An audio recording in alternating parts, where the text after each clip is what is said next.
Magandang araw mga bata! Magsitayo ang lahat para sa panalangin. Sa ngalan ng Ama, ng Anak, ng Diyos Espiritu Santo. Amen. Magandang araw ulit mga bata! Kamusta ba kayo? Mabuti naman. Umupo na kayo. Tingnan ang gilid ng mga upuan nyo kung may mga basura at punitin ito at pulutin yan at itapon sa basurahan. May lumiban ba sa ating klase ngayon mga bata? Mabuti naman dahil wala. Ngayon, may bago na naman tayong tatalakayin na aralin. Pero bago tayo dyan dumako sa bago nating aralin, ay magbalik-aral muna tayo mga bata ha? Ano nga ba ang ating leksyon kahapon? Tungkol sa anyong lupa. Ano nga ba ang anyong lupa, mga bata? Ang anyong lupa, sa agham ng pangmundo at hiyolohiya, ang anyong lupa o pisikal na katangian ay binubuo ng isang geomorpholikal na unit at kadalasan nagkakaroon ng kahulugan sa kanyang anyo sa ibabaw at lokasyon sa tanawin. Bilang bahagi ng kalupaan at dahil sa katingang iyon, kinakatawan ang isang elemento ng topografiya. Ano nga ba ang mga halimbawa ng anyong lupa mga bata sa natalakay natin kahapon? Tama, bulubundukin, bundok, talampas at iba pa. Bago tayo dumako sa ating aralin ngayon, meron akong ibigay na aktibidad. Ang gagawin nyo ay pupunan nyo lang ang mga nawawalang letra sa bawat bilang. Tapos na po ba kayo? Ngayon, sasagutin natin ang gawain. Ano nga ba sa palagay nyo ang unang pangkat? Ano nga bang iyan? Tama, karagatan. Sino ang nakahula? Mabuti mga bata, marami pala ang nakahula. Sa pangalawa, ilog. Tama. Sa pangatlo ay lawa. At sa pang-apat, gulpo. Panglima naman ay bukal. Sa pang-anim, talon. At sa pang-pito, sapa.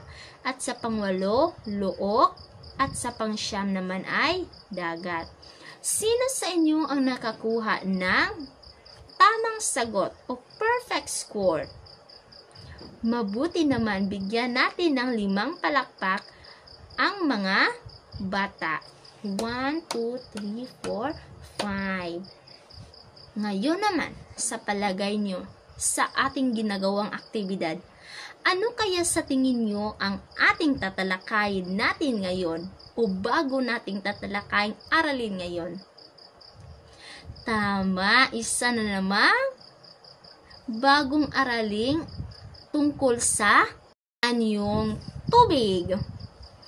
Ngayon, alamin natin kung ano ang anyong tubig.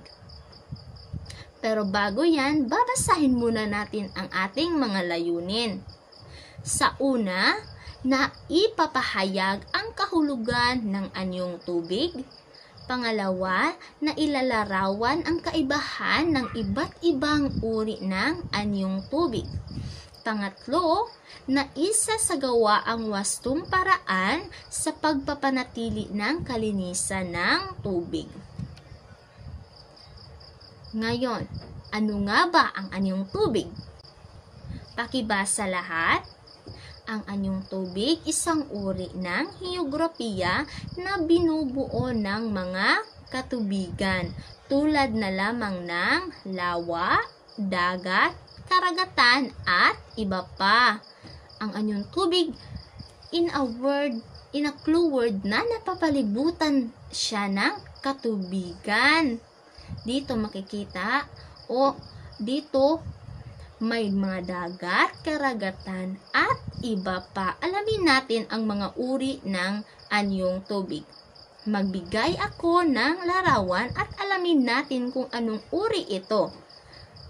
Nagkakaintindihan po ba tayo mga bata? Mabuti. Sa unang larawan, ano kaya ito? Sa palagay niyo mga bata, ano ang nasa larawan? May sumasagot na dagat, karagatan. Alamin natin kung ano ito. Isang karagatan. Sinong nakahula ng karagatan? Mabuti naman mga bata. Atin nating alamin kung anong kahulugan ang karagatan. Ang karagatan ang pinakamalawak at pinakamalalim na anyong tubig. Ano nga ba ang karagatan? Ito ay isang pinakamalawak at pinakamalalim na anyong tubig. Sa pangalawa, ano ito sa palagay niyo? Tama, ito ay isang ilog. Ano nga ba ang ilog mga bata? Isang mahaba at makipot na anyong tubig na umaagos patungong dagat. So, ang tubig pala sa ilog ay napapaagos patungo sa dagat. Nagkakaintindihan po ba tayo mga bata? Tama. Sa pangatlo, ano naman kaya ito? Alamin natin. Ito ay lawa. Pakibasa lahat. Isang anyong tubig na pinapalibutan ng mga lupain. Ito pala ang napapalibutan ng lupain. Sa nakikita nyo dito sa isang imahe, sa susunod naman. Ano kaya ito mga bata? Isang gulpo, isang bahagi ng karagatan na makikita sa pagbubukas ng dagat. Ito din ang tawag sa malalaking luok. Nakakakita na ba kayo nito mga bata? Hindi pa. Ngayon, sunod naman. Ano kaya ito? Karagatan? Tama, ito ay dagat. Tapos na tayo sa karagatan mga bata. Ito naman ay ang dagat. Ano nga ba ang dagat? Ang anyong tubig na mas maliit kaysa sa karagatan. Ano nga ba yung karagatan? Ang pinakamalawak at pinakamalalim na anyong tubig. At ang dagat naman ay ang pinaka o mas maliit pa kaysa sa karagatan. Yan ang pinagkaibahan sa dalawang uri ng anyong tubig. Sunod naman. Ano ito? May clue na sa tubig. Parang bumubukal. Ito ay bukal. Pakibasa lahat. Isa rin itong anyong tubig na matatagpuan sa iba't ibang bahagi ng ating bansa. Mas may mainit na bukal at mayroon din namang malamig. So, ito ang tubig na may mainit daw at malamig. Sunod naman tayo. Ang sunod, sinong makahula dito? Wow, alam nila kung ano yan. Falls o talon. Ito ay bahagi ng ilog o sapa kung saan bumabagsak ang tubig mula sa itaas na lugar. Sino dito ang nakakakita na ng talon? Mabuti naman, saan kayo nakakakita ng talon mga bata? Wow, nakapunta na pala kayo sa Kanumantad Falls. Magaling naman. Maganda ron, diba? Tama. Ngayon, sunod naman. Ito ay Parang ilog pero maliit siya.